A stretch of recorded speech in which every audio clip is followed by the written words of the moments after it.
Hello बच्चों, कैसे हैं आप? उम्मीद करती हूँ आप बढ़िया और एकदम मज़े में होंगे। तो आइए बच्चों, आज हम संज्ञा के विकारी तत्व जान लेते हैं। क्या है इसके अंदर, इस अध्याय को पढ़कर समझेंगे।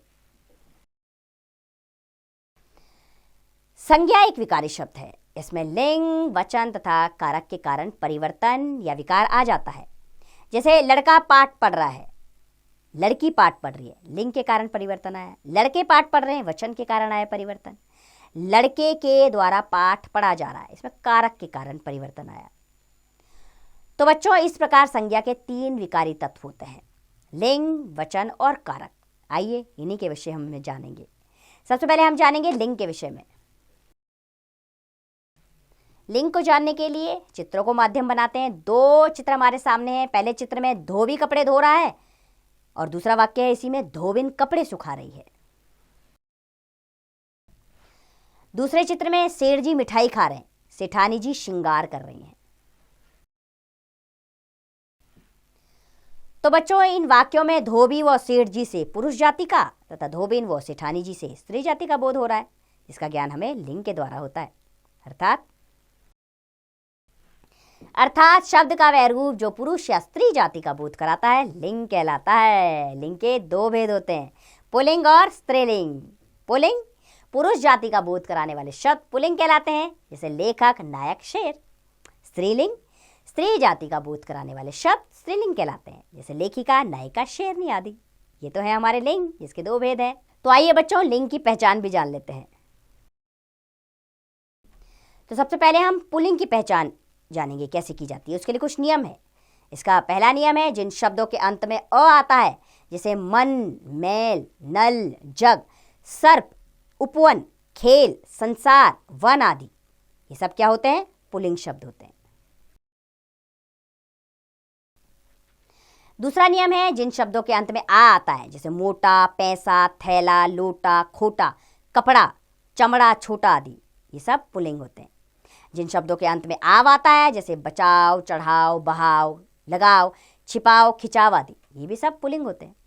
और जिन शब्दों के अंत में अख, पा, आवा, ईला, त्व, न या पन प्रत्यय लगे हों, जैसे कि अक में शब्द आते हैं नायक, चालक, पूजक, बालक, लेखक, शिक्षक, गायक। पा से शब्द आते हैं जैसे बुढ़ापा, मोटापा, खुरपा, पुजापा। ऐसे आवा से बनते हैं शब्द भुलावा, पहनावा, चढ़ावा, दिखावा, छलावा, पछतावा। ईला से शब्द बनते हैं रंगीला, शर्मीला, रसीला, खर्चीला, चमकीला। तो ऐसे शब्द बनते हैं ममत्व, सतित्व, कवित्व, अपनत्व, महत्व, गुरुत्व, देवत्व और नारित्व। 9 से बनने वाले शब्द हैं यौवन, झाड़न, ढक्कन, मैमन, बेलन आदि। पन से शब्द बनते हैं अपनापन, बचपन, परायापन, बड़प्पन और पागलपन। ये सब पुल्लिंग शब्द होते हैं। इसी तरह अगला नियम है इसका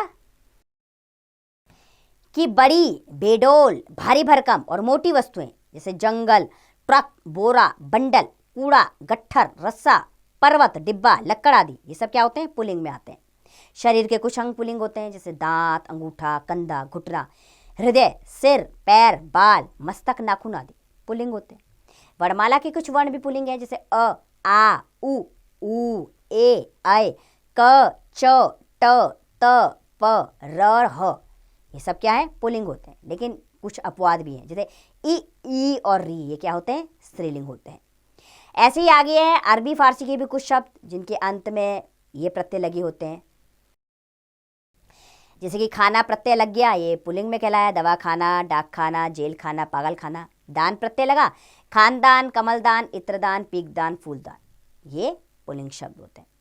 और ऐसे शब्द जिनके अर्थ में वाला, एरा या आर आता हो, वो भी पुल्लिंग होते हैं। जैसे वाला सब्जी वाला, चाय वाला, पान वाला, दूध वाला, फल वाला। एरा आएगा चचेरा, फुफेरा, ममेरा, लुटेरा, सपेरा, कमेरा। आर आएगा विस्तार, लुहार, कहार, सुनार। तो ये सब पुल्लिंग होते हैं। आगे है जिन तत्सम शब्दों के अंत में त्र, ख या ज आता है, जैसे त्र आया शस्त्र, अस्त्र, शास्त्र, चरित्र, पात्र, नेत्र, ये सब क्या है? पुल्लिंग। ख आएगा अंत में, जैसे सुख, दुख, लेख आदि, ये भी पुल्लिंग है। ज आएगा जलज, मनुज, दनुज, सरसिज, ये सब पुल्लिंग ही आते हैं। ऐसे प्राणियों के समुदाय भी पुल्लिंग होते हैं, जैसे परिवार, संघ, समाज, कुटुंब, झुंड, दल, समूह, ये सब पुल्लिंग शब्द हैं। जल और स्थल भाग ये भी पुल्लिंग होते हैं, जैसे तालाब, सागर, पर्वत, पठार, नगर, ग्राम सब पुल्लिंग है। कुछ सामासिक शब्द भी पुल्लिंग है, जैसे विद्यालय, पुस्तकालय, ध्वज दंड, सभा मंडल या सेनापति, ये सब क्या है? पुल्लिंग है। और कुछ अन्य वस्तुएं भी पुल्लिंग में आती हैं, जैसे अनाज, जिसमें चावल, गेहूं, चना, तिल, मटर, मक्का, बाजरा, जौ, ये सब पुल्लिंग है। लेकिन ज्वार, उड़द और अरहर ये क्या है? स्त्रीलिंग है। ग्रह पुल्लिंग होते हैं, जैसे सूर्य, चंद्र, राहु, केतु, मंगल, बुध, बृहस्पति, शुक्र, शनि आदि। लेकिन पृथ्वी क्या है? ग्रह, ये स्त्रीलिंग है। द्रव भी पुल्लिंग होते हैं, जैसे तेल, घी, दूध, पेट्रोल, पानी, ये सब क्या है? पुल्लिंग है। लेकिन कॉफी, चाय और लस्सी क्या है? ये स्त्रीलिंग है। ऐसे ही देश के नाम भी पुल्लिंग होते हैं, भारत, चीन, Japan, Nepal, America, England, France. लेकिन श्रीलंका इसका अपवाद है। श्रीलंका जो होता है वो स्त्रीलिंग होता है। पर्वतों के नाम भी पुल्लिंग होते हैं, जैसे हिमालय, सुलेमान, हिंदुकुश, अरावली, विंध्याचल, यूराल आदि। पेड़ के नाम भी पुल्लिंग होते हैं, पीपल, शीशम, अशोक, आम, जामुन, नीम, बरगद। लेकिन इमली और मौलसिरी का जो पेड़ है ये स्त्रीलिंग होता है। जैसे मास के नाम भी पुल्लिंग होते हैं, जैसे फरवरी, मार्च, अप्रैल, जून, अगस्त, सितंबर, अक्टूबर, नवंबर, दिसंबर, चैत्र, बैसाख, ज्येष्ठ आदि। लेकिन इसका भी अपवाद है, जनवरी, मई और जुलाई ये क्या होते हैं? स्त्रीलिंग होते हैं। वार भी पुल्लिंग होते हैं, जैसे सोमवार, मंगलवार, बुधवार, बृहस्पतिवार, शुक्रवार, शनिवार, रविवार। रत्न पुल्लिंग होते हैं, पुखराज, नीलम, पन्ना, हीरा, मोती, मूंगा। केवल मणि जो है वो, ये रत्न जो है वो क्या होता है? ये स्त्रीलिंग होता है। धातुएं भी पुल्लिंग होती हैं, जैसे लोहा, पीतल, सोना, सीसा, स्टील, तांबा आदि। लेकिन चांदी धातु जो है वो स्त्रीलिंग होती है। सागर पुल्लिंग होते हैं, लाल सागर, भूमध्य सागर, प्रशांत सागर, हिंद महासागर, ये सारे क्या होते हैं? पुल्लिंग में आते हैं। तो ये तो हमने पुल्लिंग की पहचान जान ली। अब जानेंगे हम स्त्रीलिंग की पहचान। अर्थात जिन शब्दों के अंत में ई आता हो, जैसे साड़ी, प्यारी, नदी, चिट्ठी, कॉपी, गाड़ी आदि। जिन तत्सम शब्दों के अंत में आ या उ आता है, जैसे आया, अबला, माला, प्रिया, तनुजा, प्रियतमा आदि। उ आया, वायु, आयु, मृत्यु, ऋतु आदि, ये सब क्या है? स्त्रीलिंग है। और जिन शब्दों के अंत में आरी, आई, आवट, आहट, इका, त, री, ह, इया, वती या मती प्रत्यय लगे हों वो स्त्रीलिंग होते हैं शब्द। जैसे आरी शब्द से बनेंगे शब्द, आरी प्रत्यय से नारी, चिंगारी, सुपारी, पिचकारी। आई से बनेंगे शब्द पढ़ाई, लिखाई, बुनाई, पिटाई, भलाई, मिठाई। आवट से बनेंगे थकावट, मिलावट, सजावट, बनावट। ये सारे शब्द क्या है? स्त्रीलिंग है। आवट से शब्द है घबराहट, चिकनाहट, कड़वाहट, मुस्कुराहट। इका से सेविका, गायिका, पाठिका, लेखिका, नायिका। त से प्रत्यय से शब्द बनेंगे रात, चाहत, मुलाकात, खपत, कीमत, ताकत। री से शब्द बनेंगे परी, डोरी, छतरी, कबूतरी। ह से बनेंगे सुबह, राह, चाह, सलाह, कलह, परवा। इया से शब्द बनेंगे खड़िया, बुढ़िया, बिटिया, गुड़िया, पुड़िया, चिड़िया। वती से शब्द बनेंगे पुत्रवती, सौभाग्यवती, बलवती, धनवती। मती से शब्द बनेंगे श्रीमती, आयुष्मती और बुद्धिमती। तो ये सारे शब्द क्या होते हैं? स्त्रीलिंग होते हैं। भाषाओं के नाम भी स्त्रीलिंग होते हैं, जैसे बांग्ला, हिंदी, मणिपुरी, असमी, रूसी, जापानी, मलयालम, सब स्त्रीलिंग है। तिथियों के नाम स्त्रीलिंग होते हैं, प्रथमा, द्वितीया, तृतीया, पंचमी, षष्ठी। लिपियों के नाम स्त्रीलिंग होते हैं, देवनागरी, गुरुमुखी, रोमन, फारसी। बोलियों के नाम स्त्रीलिंग होते हैं, जैसे राजस्थानी, हरियाणवी, बुंदेली, गढ़वाली, मारवाड़ी आदि। शरीर के कुछ अंग भी स्त्रीलिंग होते हैं, जैसे जीभ, आंखें, मूछ, ठोड़ी, उंगलियां, गर्दन आदि। नदियों के नाम स्त्रीलिंग होते हैं, जैसे गोदावरी, झेलम, नर्मदा, गंगा, यमुना, रावी, सतलुज आदि। अब इसमें याद रखने वाली बात भी है। वो बात यह है कि अप्राणीवाचक शब्दों में जीवन नहीं होता है, इसलिए इनका लिंग पहचानने में कठिनाई होती है। इन शब्दों का लिंग पहचानने के लिए इनके साथ लगी क्रियाओं या विशेषण शब्दों पर ध्यान देना आवश्यक होता है। जैसे पंखा नया है, नया, आ पुल्लिंग। घड़ी नई है, घड़ा टूट गया, सुराही टूट गई। कुछ शब्द ऐसे भी हैं जैसे प्रधानमंत्री, राष्ट्रपति, राज्यपाल, मैनेजर, डॉक्टर, इंजीनियर आदि। ये पुल्लिंग या स्त्रीलिंग दोनों रूपों में समान प्रयोग होते हैं। ये शब्द उभय लिंग शब्द कहलाते हैं, अर्थात ये स्त्री जाति और पुरुष जाति दोनों के लिए समान रूप से आते हैं। अब जानेंगे हम लिंग परिवर्तन के नियम। तो बच्चों, पुल्लिंग से स्त्रीलिंग बनाने के कुछ नियम है। पहला नियम है अ को आ करके। जैसे अ के साथ आ की मात्रा लगा दो। जैसे अध्यक्ष का अध्यक्षा, प्रिय का प्रिया, अग्रज का अग्रजा, सुत का सुता, शिष्य का शिष्य, पूज्य का पूज्या, विमल का विमला, वृद्ध का वृद्धा, छात्र का छात्रा, भवदीय का भवदिया, निर्मल का निर्मला और आचार्य का आचार्य। दूसरा है आ को इया करके स्त्रीलिंग शब्द बनाया जाता है। जैसे चूहा चूहिया, बेटा बिटिया, चीड़ा चिड़िया, कुत्ता कुतिया, बूढ़ा बुढ़िया, गुड्डा गुड़िया, लोटा लुटिया और डिब्बा डिबिया। तीसरा है आणी या आनी जोड़कर। जैसे इंद्र इंद्राणी, वरुण वरुणाणी, रुद्र रुद्राणी, देवर देवरानी, नौकर नौकरानी, भव भवानी, मेहतर मेहतरानी, सेठ सेठानी, मुगल मुगलानी, जेठ जेठानी। और चौथा है आइन जोड़कर। जैसे हलवाई का हलवाइन, बाबू का बुबुआइन, गुरु का गुराइन, दुबे का दुबाइन। ऐसे ही लाला का ललाइन, शुल्क का शुक्लाइन, पंडित का पंडिताइन, चौबे का चौबाइन, बनिया का बनियाइन, चौधरी का चौधराइन। पांचवा है वान को वती और मान को मती करके। जैसे बलवान का बलवती, भगवान का भगवती, धनवान का धनवती, आयुष्मान का आयुष्मती, ज्ञानवान का ज्ञानवती, गुणवान का गुणवती, भाग्यवान का भाग्यवती, श्रीमान का श्रीमती, सत्यवान का सत्यवती, पुत्रवान का पुत्रवती। छठा है अ या ई को इन करके। जैसे पुजारी का पुजारिन, धोबी का धोबिन, तेली का तेलिन, कहार का कहारिन, सुनार का सुनारिन, पापी का पापिन, लुहार का लुहारिन, बाग का बागिन, दर्जी का दर्जिन, नाई का नाइन, माली का मालिन, नाती का नातिन। और सातवां है ई जोड़कर। जैसे का मामा का मामी, मुर्गा का मुर्गी, दादा का दादी, घोड़ा का घोड़ी, लड़का का लड़की और बकरा का बकरी। ऐसे ही आठवां है अक को इका करके। जैसे अध्यापक का अध्यापिका, शिक्षक शिक्षिका, निवेदक निवेदिका, नायक नायिका, गायक गायिका, उपदेशक उपदेशिका, सेवक सेविका, चालक चालिका। नौवां है नी जोड़कर। जैसे भील भीलनी, सिंह सिंहनी। ऊंट का ऊँटनी, मोर मोरनी, बटोर बटोरनी, रिछ रिछनी, जादूगर जादूगरनी, जाट जाटनी। और 10वां है नर एवं मादा जोड़कर।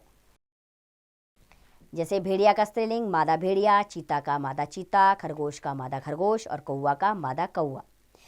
ऐसे ही नर कोयल का स्त्रीलिंग कोयल, नर मछली का मछली है स्त्रीलिंग, नर मक्खी का मक्खी स्त्रीलिंग, नर तितली का तितली स्त्रीलिंग है। और 11वां है पूर्ण परिवर्तन करके। जैसे कि राजा का रानी स्त्रीलिंग है, बैल का गाय, युवक का युवती, ससुर का सास स्त्रीलिंग, वर का वधू, वीर का वीरांगना, पिता का माता, पुरुष का स्त्री, सम्राट का सम्राज्ञी, नेता का नेत्री, विद्वान का विदुषी और कवि का कवित्री है स्त्रीलिंग शब्द। तो बच्चों हमने लिंग की पूरी जानकारी ले ली है। अब हम जानकारी लेंगे वचन की। वचन किसे कहते हैं? तो बच्चों व्याकरण में संख्या का बोध कराने वाले शब्द वचन कहलाते हैं। जैसे हम 2 कॉलम लेंगे, 2 खंड, क खंड और ख खंड। क खंड में नव्या ने पत्रिका खरीदी, ख खंड में नव्या ने पत्रिकाएं खरीदी। बालिका नाच रही है, बालिकाएं नाच रही हैं। क्यारी में लगी कली खिल रही है, क्यारी में लगी कलियां खिल गई हैं। स्टेशन पर गाड़ी खड़ी थी, स्टेशन पर गाड़ियां खड़ी थी।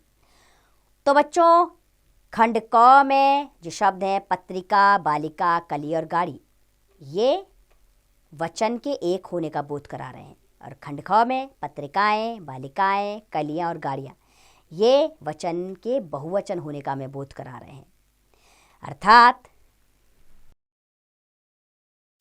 अर्थात शब्द के जिस रूप से उसके एक या एक से अधिक होने का बोध होता है उसे वचन कहते हैं। चलिए वचन के भेद जानें अब। तो बच्चों वचन के 2 भेद होते हैं, आपको पता होगा, एक वचन और बहुवचन। एक वचन शब्द के जिस रूप से किसी एक वस्तु, पदार्थ, प्राणी या व्यक्ति का बोध होता है उसे एक वचन कहते हैं। जैसे घड़ी, कुर्सी, खिलौना, बंदरिया, इससे हमें पता लग रहा है ये वस्तुएं एक है। दूसरा है बहुवचन, शब्द के जिस रूप से एक से अधिक वस्तुओं, पदार्थों, प्राणियों या व्यक्तियों का बोध होता है उसे बहुवचन कहते हैं। जैसे घड़ियाँ, कुर्सियाँ, खिलौने, बंदरियाँ आदि। अब इसमें याद रखने वाली बात यह है, संख्या के आधार पर वचन के 2 भेद और भी माने गए हैं, गणनीय वचन और अगणनीय वचन। गणनीय वचन जिन वस्तुओं की गिनती की जा सकती है उन्हें गणनीय वचन कहते हैं, जैसे बस्ता, टोपियाँ, पेंसिलें आदि। और अगणनीय वचन अर्थात जिन वस्तुओं की गिनती नहीं की जा सकती बल्कि मापतोल की जा सकती है उन्हें अगणनीय वचन कहते हैं, जैसे सोना, पीतल, गेहूं आदि। अब हम करेंगे वचन की पहचान कैसे की जाती है, इसकी जानकारी लेंगे। तो बच्चों, वचन की पहचान मुख्यतः दो प्रकार से होती है। पहला है संज्ञा अथवा सर्वनाम शब्दों के द्वारा, दूसरा क्रिया शब्दों के द्वारा। आइए इन्हें भी एक एक करके विस्तार पूर्वक जानें। तो पहले जानेंगे संज्ञा अथवा सर्वनाम शब्दों के द्वारा। बच्चों, वाक्य में आए संज्ञा अथवा सर्वनाम शब्दों से एक वचन अथवा बहुवचन का बोध होता है। जैसे मैं कल मुंबई जाऊंगा, एक वचन, हम कल मुंबई जाएंगे, बहुवचन। वह आज मेरे घर आएगा, वह से एक वचन का पता लग रहा है। वे आज मेरे घर आएंगे, वे से बहुवचन का पता लग रहा है। कुत्ता भौंक रहा है, कुत्ता से एक वचन पता लग रहा है। कुत्ते भौंक रहे हैं, कुत्ते से बहुवचन का पता लग रहा है।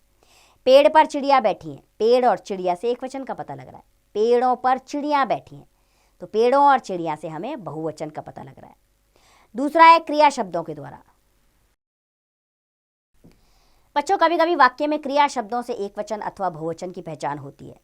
जैसे साधु तपस्या कर रहा है एक वचन, साधु तपस्या कर रहे हैं बहुवचन। मोर नृत्य कर रहा है एक वचन, मोर नृत्य कर रहे हैं बहुवचन। बालक पढ़ रहा है एक वचन, बालक पढ़ रहे हैं बहुवचन। हाथी पानी पी रहा है एक वचन, हाथी पानी पी रहे हैं बहुवचन। इसके अतिरिक्त कुछ शब्द एक वचन में तथा कुछ शब्द बहुवचन में सदैव एक समान रहते हैं। सदा एक वचन में रहने वाले संज्ञा शब्द हैं चांदी, सोना, दूध, पानी, आग, आकाश, स्टील, लोहा, जनता, घी, क्रोध, क्षमा, जल, तेल, प्रेम, मोह, सत्य, झूठ, मिष्ठान, सामान, सहायता, वर्षा आदि। ये सदा एक वचन में रहते हैं। और सदा बहुवचन में रहने वाले संज्ञा शब्द हैं होश, ओठ, प्राण, आंसू, हस्ताक्षर, बाल, लोक दर्शन। ये सदा बहुवचन में प्रयोग होते हैं। चलिए अब एक वचन के स्थान पर बहुवचन का प्रयोग कैसे हो ये भी जान लेते हैं। इसका पहला नियम है, किसी व्यक्ति के प्रति आदर और सम्मान प्रकट करने के लिए एक वचन के स्थान पर बहुवचन का प्रयोग किया जाता है। जैसे कि कर्ण महान दानवीर थे। यहाँ इन्हें सम्मान देने के लिए कर्ण तो एक ही है, था की जगह थे का प्रयोग हुआ। डॉक्टर शैला रस्तोगी प्रसिद्ध कवियत्री है, कवियत्री का सम्मान करने के लिए बहुवचन का प्रयोग हुआ है। महाराजा हरिश्चंद्र सत्यवादी थे, सम्मान के लिए थे का प्रयोग। हमारे हिंदी के अध्यापक बहुत अच्छा पढ़ाते हैं, अध्यापक हमेशा सम्माननीय होते हैं, इसीलिए उनके लिए बहुवचन का प्रयोग होता है। तो बच्चों, ये जो वाक्य हमने अभी पढ़े, इसमें कर्ण, डॉक्टर शैला रस्तोगी, महाराजा हरिश्चंद्र और अध्यापक एक वचन शब्द हैं, परंतु इनके प्रति सम्मान व्यक्त करने के लिए बहुवचन क्रियाओं का प्रयोग किया गया है इसमें। दूसरा नियम है इसमें, तू एक वचन शब्द है जिसका बहुवचन तुम है, परंतु आजकल तुम का प्रयोग एक वचन के रूप में ही किया जाता है। जैसे अजय ने रोहन से पूछा, तुम कहाँ जा रहे हो। और इसका तीसरा नियम है,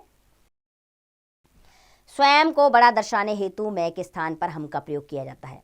जैसे डॉक्टर ने रोगी से कहा, हम कल तुम्हें अस्पताल से छुट्टी दे देंगे, तो यहाँ पर भी हम का प्रयोग किया गया। अब हम जानेंगे बच्चों वचन के परिवर्तन के नियम। एक वचन शब्दों को बहुवचन में परिवर्तित करने के कुछ नियम होते हैं, जिनके अनुसार ही एक वचन शब्दों को बहुवचन में परिवर्तित किया जाता है। इसका पहला नियम है, अंत में आए अ को अय में बदलकर। जैसे दाल का बहुवचन दालें, सड़क सड़कें, कोयल कोयले, पुस्तक पुस्तकें, दीवार दीवारें, सलवार सलवारें, भैंस भैंसें, राह राहें, छत छतें, कमल कमलें, बहन बहनें, रात रातें, मेज़ मेज़ें और कमीज़ कमीज़ें इसका बहुवचन है। दूसरा है, अंत में आए आ को ए में बदलकर। जैसे बच्चा का बच्चे, पेड़ा का पेड़े, बक्सा का बक्से, सिंघाड़ा का सिंघाड़े, कमरा का कमरे, बस्ता का बस्ते, बेटा का बेटे, पपीता का पपीते, दरवाज़ा का दरवाजे, गमला का गमले, लड़का का लड़के, रसगुल्ला का रसगुल्ले, पंखा का पंखे और झंडा का झंडे बहुवचन है। तीसरा है, अंत में आए लगाकर। जैसे कन्या कन्याएं, लघुकथा लघुकथाएं, दवा दवाएं, बाला बालाएं, कविता कविताएं, माला मालाएं, अध्यापिका अध्यापिकाएं, सभा सभाएं, कला कलाएं, माता माताएं, लेखिका लेखिकाएं, सरिता सरिताएं। और चौथा है, अंत में आई ई को इया में बदलकर। जैसे ताली तालियां, गाड़ी गाड़ियां, गली गलियां, नदी नदियां, लड़की लड़कियां, नारी नारियां, साड़ी साड़ियां, कली कलियां, खिड़की खिड़कियां और कुर्सी कुर्सियां बहुवचन शब्द है इसका। पांचवा है स्त्रीलिंग शब्दों के अंत में आए उ या औ के साथ अय लगाकर, जैसे वस्तु वस्तुएं, गौ गौएं, ऋतु ऋतुएं, भव भवें। और छठा है स्त्रीलिंग शब्दों के अंत में आए या को या में बदलकर चंद्र बिंदु लगा देंगे ऊपर। कुटिया कुटियां, चिड़िया चिड़ियां, गुड़िया गुड़ियां, चीटियां चीटियां, चुटिया चुटियां, चुईया चुईयां, डिबिया डिबियां, पुड़िया पुड़ियां, बिटिया बिटियां। और सातवां है अंत में आए आ उ एवं ऊ के साथ ओ लगाकर तथा ऊ को उ में बदलकर, जैसे शाखा शाखाएं, आलू आलुओं, योजना योजनाओं, गुफा गुफाओं, लता लताओं, सड़क सड़कों, भ्राता भ्राताओं, साधु साधुओं, वधु वधुओं और माता माताओं। आठवां है अंत में आई ई को ई में बदलकर तथा यों लगाकर, जैसे ताली तालियों, लाठी लाठियों, साड़ी साड़ियों, गाड़ी गाड़ियों, कली कलियों, लड़की लड़कियों, यात्री यात्रियों, अधिकारी अधिकारियों, रोटी रोटियों, नदी नदियों, मछली मछलियों और चाबी चाबियों। और नौवां है एक वचन शब्दों के अंत में लोग, जन, गण, वर्ग तथा वृंद लगाकर, जैसे गुरु गुरुजन, मजदूर मजदूर लोग या मजदूर वर्ग, भक्त भक्तजन, पाठक पाठक वर्ग, अध्यापक अध्यापक गण, छात्र छात्र वर्ग या छात्रगण, कर्मचारी कर्मचारी गण, अधिकारी अधिकारी वर्ग, लेखक लेखक गण, लेखक वृंद, युवा युवा लोग और युवा वर्ग। तीसरा है कारक। अभी हमने लिंग वचन पढ़े, अब हम पढ़ेंगे कारक। बच्चों, भाषा को प्रभाव में बनाने के लिए आवश्यक है कि शब्दों का आपस में संबंध स्थापित किया जाए। आइए कुछ वाक्य पढ़ते हैं। जैसे पन्नाध्याय, उदय सिंह बांस टोकरी सुलाकर उसे झूठी पत्तलों ढककर एक विशाल पात्र सेवक महल बाहर भेज दिया। इस वाक्य का अर्थ स्पष्ट नहीं हो पा रहा है क्योंकि उसमें कुछ ऐसी कड़ियां छूट गई हैं जिनके बिना शब्दों का आपस में संबंध नहीं जुड़ सका है। आइए इसे दोबारा पढ़ते हैं। पन्नाध्याय ने उदय सिंह को बांस की टोकरी में सुलाकर उसे झूठी पत्तलों से ढककर एक विश्वास पात्र सेवक के साथ महल से बाहर भेज दिया। इस वाक्य में जो शब्द आए हैं ने, को, की, में, से, के साथ, से, ये सब क्या है? ये शब्दों का प्रयोग होने से सभी शब्द एक दूसरे से जुड़ गए हैं और सार्थक अर्थ दे रहे हैं। ये सार्थक अर्थ हमें कारक और उनके कारक चिन्हों के कारण समझ में आ रहा है। अर्थात संज्ञा अथवा सर्वनाम के जिस रूप से उसका संबंध क्रिया अथवा वाक्य के अन्य शब्दों के साथ जाना जाता है वह कारक कहलाता है। अब जानेंगे हम कारक चिन्ह। जो शब्द संज्ञा और सर्वनाम के आगे लगकर क्रिया के साथ संबंध प्रकट करते हैं उन्हें कारक चिन्ह या विभक्ति चिन्ह या परसक कहते हैं। कारक के भेद अब जानेंगे हम। कारक के 8 भेद होते हैं: कर्ता कारक, कर्म कारक, करण कारक, संप्रदान कारक, अपादान कारक, संबंध कारक, अधिकरण कारक और संबोधन कारक। आइए एक एक करके इन्हें भी जान लेते हैं। सबसे पहले पढ़ेंगे कर्ता कारक। किसी कार्य को करने वाला कर्ता कारक कहलाता है। कर्ता कारक का कारक चिन्ह ने होता है, किंतु कभी कभी इसमें चिन्ह का लोप भी हो जाता है, अर्थात चिन्ह गायब हो जाता है। सुहानी ने कविता सुनाई, अब तुम घर चले जाओ, तो इसकी पहचान कैसे की जाए? बच्चों, कर्ता कारक की पहचान करने के लिए वाक्य की क्रिया के साथ कौन या किसने लगाकर प्रश्न किया जाता है। उत्तर में जो प्राप्त होता है वही कर्ता होता है। दूसरा कारक है कर्म कारक, अर्थात वाक्य में क्रिया के व्यापार का फल जिस पर पड़ता है उसे कर्म कारक कहते हैं। कर्म कारक का कारक चिन्ह को होता है, किंतु इसमें भी कभी कभी चिन्ह का लोप हो जाता है। जैसे मौसी ने बच्चे को जूस दिया, सुधा ने पत्र लिख लिया। इसकी पहचान कैसे हो? कर्म कारक की पहचान करने के लिए वाक्य की क्रिया के साथ किसको या क्या लगाकर प्रश्न किया जाता है। उत्तर में जो प्राप्त होता है वही कर्म कारक होता है। और तीसरा कारक है करण कारक। जिस शब्द से क्रिया के साधन का बोध होता है उसे करण कारक कहते हैं।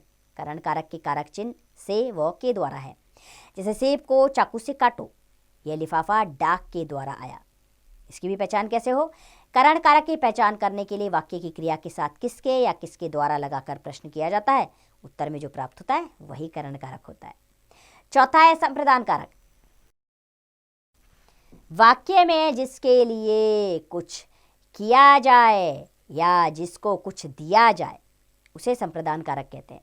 संप्रदान कारक के कारक चिन्ह को व के लिए है। जैसे भिखारी को खाना दो, बाढ़ पीड़ितों के लिए चंदा जमा किया गया। इसकी पहचान करने के लिए, संप्रदान कारक की पहचान करने के लिए वाक्य की क्रिया के साथ किसको या किसके लिए लगाकर प्रश्न किया जाता है। उत्तर में जो प्राप्त होता है वही संप्रदान कारक होता है। पांचवा है अपादान कारक। अर्थात संज्ञा या सर्वनाम के जिस रूप से एक वस्तु का दूसरी वस्तु से अलग होने का भाव प्रकट हो उसे अपादान कारक कहते हैं। अपादान कारक का कारक चिन्ह से अलग होने के अर्थ में होता है। जैसे गंगा हिमालय से निकलती है, मौसी जी दिल्ली से आ गए। इसकी पहचान करने के लिए, अपादान कारक की पहचान करने के लिए वाक्य की क्रिया के साथ किससे लगाकर प्रश्न किया जाता है। उत्तर में जो प्राप्त होता है वही अपादान कारक होता है। छठा है संबंध कारक। बच्चों, वाक्यों में जब किसी संज्ञा या सर्वनाम का संबंध किसी अन्य संज्ञा या सर्वनाम से प्रकट होता है तो उसे संबंध कारक कहते हैं। संबंध कारक के कारक चिन्ह काके की रारेरी होते हैं। जैसे यह लवली का घर है, वह मेरी पुस्तक है। इसकी पहचान कैसे हो? संबंध कारक की पहचान करने के लिए वाक्य की क्रिया के साथ किसका या किसकी लगाकर प्रश्न किया जाता है। उत्तर में जो प्राप्त होता है वही संबंध कारक होता है। और सातवां है अधिकरण कारक। वाक्य में जो शब्द क्रिया के आधार का बोध कराता है उसे अधिकरण कारक कहते हैं। अधिकरण कारक के कारक चिन्ह मैं व पर है। जैसे चिड़िया घोंसले में बैठी है, रघु छत पर खेल रहा है। इसकी पहचान करने के लिए, अधिकरण कारक की पहचान करने के लिए वाक्य की क्रिया के साथ किस में या किस पर लगाकर प्रश्न किया जाता है। उत्तर में जो प्राप्त होता है वही अधिकरण कारक होता है। आठवां और अंतिम कारक है हमारा संबोधन कारक। वाक्य में जिस शब्द का संबंध क्रिया के साथ नहीं होता बल्कि अपना एक स्वतंत्र अस्तित्व होता है उसे संबोधन कारक कहते हैं। इस शब्द का प्रयोग किसी को पुकारने या संबोधित करने के लिए होता है। जैसे कि हे भगवान मेरी रक्षा करो, अंकुर इधर आओ। तो ये क्या है इसमें? हे भगवान और अंकुर जो है वो संबोधन कारक है। तो चलिए बच्चों, कर्म कारक और संप्रदान कारक में अंतर एक बार जान लेते हैं। बच्चों, कर्म कारक और संप्रदान कारक दोनों में ही को कारक चिन्ह का प्रयोग होता है, किंतु वाक्य में जहां कर्म पर क्रिया का फल पड़ता है वह कर्म कारक तथा जहां देने का भाव होता है वह संप्रदान कारक होता है। जैसे मुरारी ने कुत्ते को मारा, कर्म कारक। विनय ने रोहित को पुस्तक दी, इसमें देने का भाव है तो संप्रदान कारक है। आगे करण कारक और अपादान कारक में अंतर जान लेते हैं। करण कारक और अपादान कारक दोनों में ही से कारक चिन्ह का प्रयोग होता है, किंतु करण कारक में से कारक चिन्ह का प्रयोग क्रिया के साधन के लिए होता है, जबकि अपादान कारक में से कारक चिन्ह द्वारा अलग होने का भाव प्रकट होता है। जैसे मामा जी बस से आए हैं, यहाँ पर साधन है तो करण कारक है। रोहन वृक्ष से आम तोड़ रहा है, इसमें अलग होने का भाव है, आम वृक्ष से टूटकर अलग हो रहा है तो अपादान कारक आएगा। बच्चों, आपके अभ्यास के लिए हम इस अध्याय को एक बार दोहरा लेते हैं। पुरुष अथवा स्त्री जाति का बोध कराने वाले शब्दों को लिंग कहते हैं। लिंग के दो भेद होते हैं, पुल्लिंग तथा स्त्रीलिंग। शब्द के जिस रूप से उसके एक या एक से अधिक होने का पता चलता है उसे वचन कहते हैं। वचन के दो भेद होते हैं, एक वचन तथा बहुवचन। संज्ञा अथवा सर्वनाम के जिस रूप से उसका संबंध क्रिया अथवा वाक्य के अन्य शब्दों के साथ जाना जाता है वह कारक कहलाता है। कारक के 8 भेद होते हैं, कर्ता कारक, कर्म कारक, करण कारक, संप्रदान कारक, अपादान कारक, संबंध कारक, अधिकरण कारक तथा संबोधन कारक। तो उम्मीद करती हूँ बच्चों ये अध्याय आपको समझ में आया होगा। इसमें हमने लिंग, वचन और कारक सबके बारे में विस्तार पूर्वक जाना और उनसे नए नए शब्दों का निर्माण करना भी जाना। अब इसका अभ्यास करें आप स्वयं कीजिए।